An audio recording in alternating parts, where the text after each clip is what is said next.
All right, folks, thanks for joining me once again. Here's the painting. Here's my subject. I'm going to paint these mountains with these clouds, and I'm right on the sidewalk of this kind of main roadway, kind of a sketchy painting location. See what I did there? Sketchy, because I'm doing a painting sketch. You know what I mean? Okay. Anyway, let's get into this tutorial. So, or not really tutorial. Let's get into this explanation of what I'm doing here. So did a little sketch, and these are just incredible mountains. So I knew on this trip to Maui, I knew I had to paint these, man. And actually my apartment or whatever that I was staying in, my hotel, whatever, was actually 1 minute walk away from this location. So it ended up being perfect.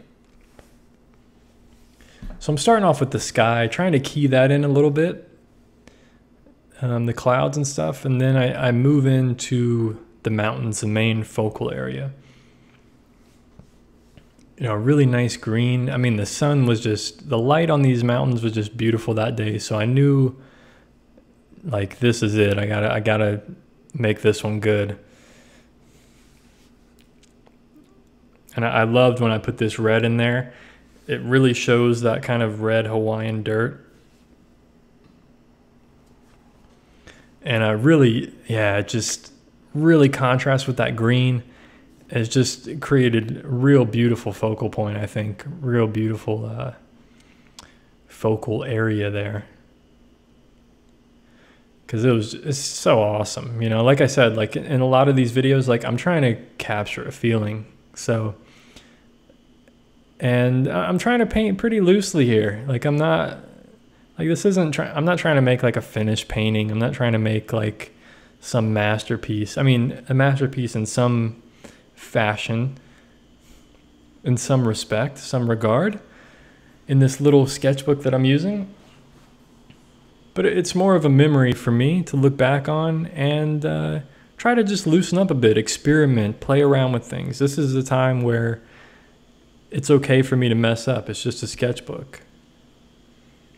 Eventually I want to move into doing some larger paintings, and I may use some of these small sketches for larger paintings, because especially the ones that turn out really well. And I think in the end, this is one that turns out really well that I'm really happy with. So I'm really excited to share this one with you. And you can see there another mountain here, just a lot of distance there. That blue is just creates so much depth. And then there's me taking some paint out, creating different layers of this mountain. There's different things happening. And that's always a fun way to kind of create some subtle value shifts, is to put some paint down and then use a kind of a dry brush to take off some of that paint while it's still wet, that water. All right, so now that my mountains have dried, enough for me to paint over just fine, now I'm going back in and being really careful drawing some shadows, because there's clouds over these mountains almost all the time. So it's going to create some real interesting shadow shapes here.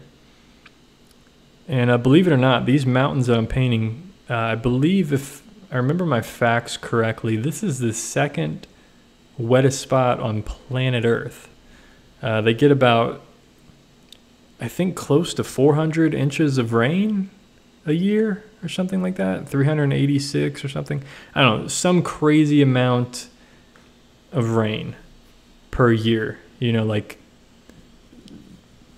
over an inch a day. It's just an incredible place. There we go, some really nice purple back there. That's probably phthalo blue with some magenta. Really strong color. Like I said, a lot of depth back in there, a lot of depth, atmosphere, shadows, and it really makes that mountain in the center pop. You can see there how it's just shadowy on both sides of this mountain. And I'm just trying to be careful here with my values, and I'm being careful of the form of the mountain. These shadows moved very quickly because these clouds are moving over these mountains. So I'm trying to capture, you know, different shadows as these things are moving, and I'm trying to follow the form of the mountain here. So that's why you see kind of these weird shapes that I'm doing. You know, it's these peaks and valleys in this mountain. And there's, you know, these little crevices and things, and so I'm just trying to make it as realistic as I can in this short amount of time that I have, and, you know, this small sketchbook that I have. And I think the color I'm there is just kind of using like maybe like an ultramarine with a little bit of brown in it, or a little bit of black, kind of grayed down. And it's kind of a thin wash, thin mixture. And now I'm using more of the fine point of this round brush. I actually bought this brush in Hawaii, and I really enjoyed this brush. You know, getting used to using it and stuff has worked really well, along with the other small travel brush that I have that's round as well. So with these two round brushes, I'm able to just, you know, do a whole bunch of stuff, you know, pretty much paint anything. So I'm painting these fine lines, kind of showing, you know, these, I don't know what you call them, these kind of crevices going down the mountain, these kind of valleys that water has carved out over hundreds and probably thousands of years.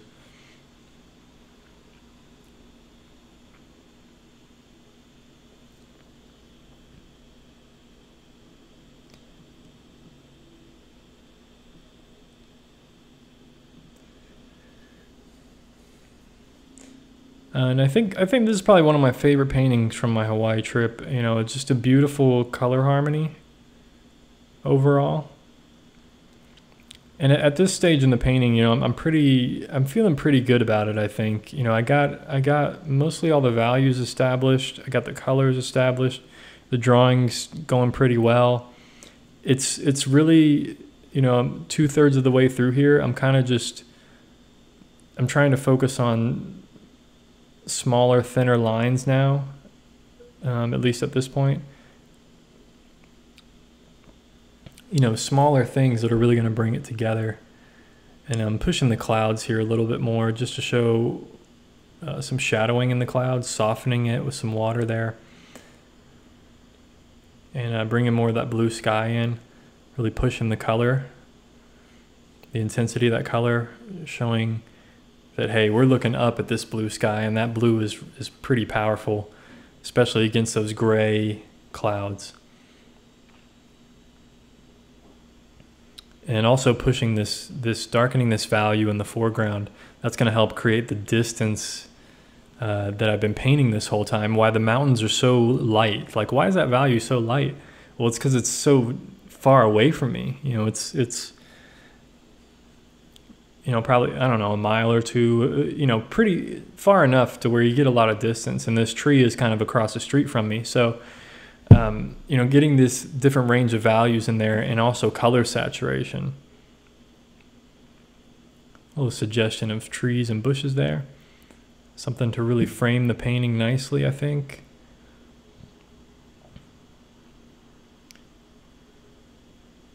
And now just putting in, you know, very subtle, loose suggestion of detail here of this field.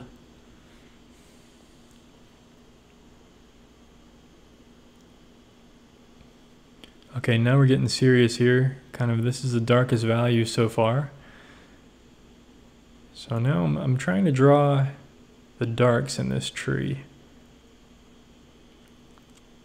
but also simplify it, of course, because I don't want to get too complicated. It already looks too complicated. I should have just simplified it more. But that's the interesting thing. Looking back at these, I can see like where I should have just, you know, there we go, softening some things, bringing things together, softening some edges of the tree there. Okay, here we go, bringing it together.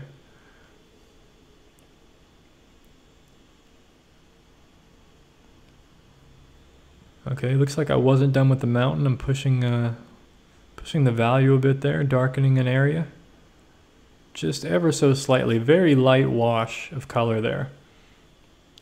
Softening something.